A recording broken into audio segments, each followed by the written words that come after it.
Cinquième dimanche de carême, nous entrons dans le temps de la Passion et nous essayons ensemble de garder des liens de communion, de prière sur votre site rmos.fr avec les contributions des uns et des autres et cette méditation, cette réflexion que je vous livre sur l'évangile de ce dimanche, la résurrection de Lazare, toujours dans l'évangile de Saint Jean que j'espère vous avez pris le temps de lire.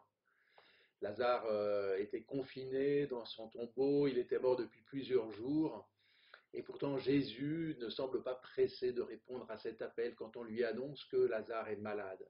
Quand il apprit que celui-ci était malade, Jésus demeura 2 jours encore à l'endroit où il se trouvait. Et il part, Jésus, mais n'est-ce pas trop tard? Notre temps, notre rythme effréné ne trouve-t-il pas un sens nouveau aussi en cette période de confinement où bien souvent nous sommes pris par tellement d'activités tellement importantes qui aujourd'hui sont tout à fait relatives. Lazare, notre ami, s'est endormi, mais je vais le tirer de ce sommeil, dit Jésus. Les disciples lui dirent alors, Seigneur, s'il s'est endormi, il sera sauvé. Jésus avait parlé de la mort, eux pensaient qu'il parlait du repos, du sommeil. Jésus annonce que par cette mort, il va manifester la vie à ses disciples. Il y a toujours un décalage entre les paroles du Christ et la compréhension des disciples. Précisément, nous sommes invités nous-mêmes à essayer d'avoir une juste compréhension, une bonne réception de sa parole avec un cœur disponible. Quand Jésus arrive et demande d'enlever la pierre, Marthe, la sœur de Lazare, est inquiète et crie « Seigneur, il sent déjà » et pourtant on enlève la pierre, car la parole de Jésus porte loin, c'est une parole efficace. Jésus prie, il prie son Père et invite Lazare à sortir de son tombeau. Lazare sort et il est encore lié par des bandelettes et le visage enveloppé dans un suaire. Et Jésus dit, déliez-le et laissez-le aller. Ce temps de confinement que nous vivons depuis presque 15 jours donne un sens particulier à ces paroles de libération de Jésus.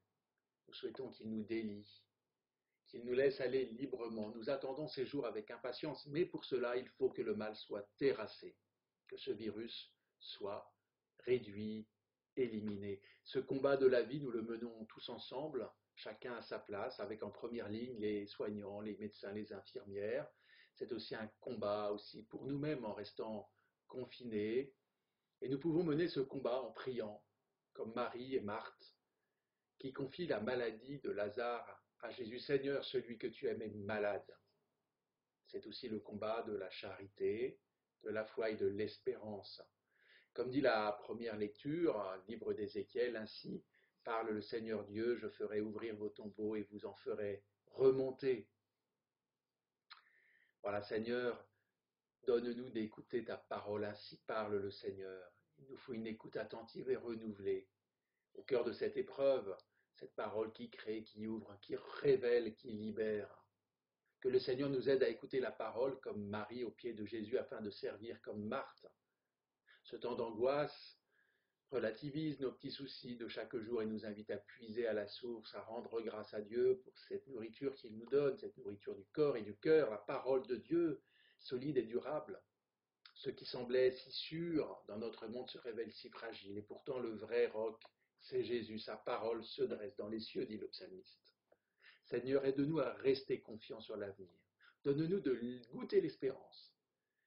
Cette vertu si souvent difficile à comprendre et qui aujourd'hui trouve un sens pour Marthe et Marie comme pour chacun de nous.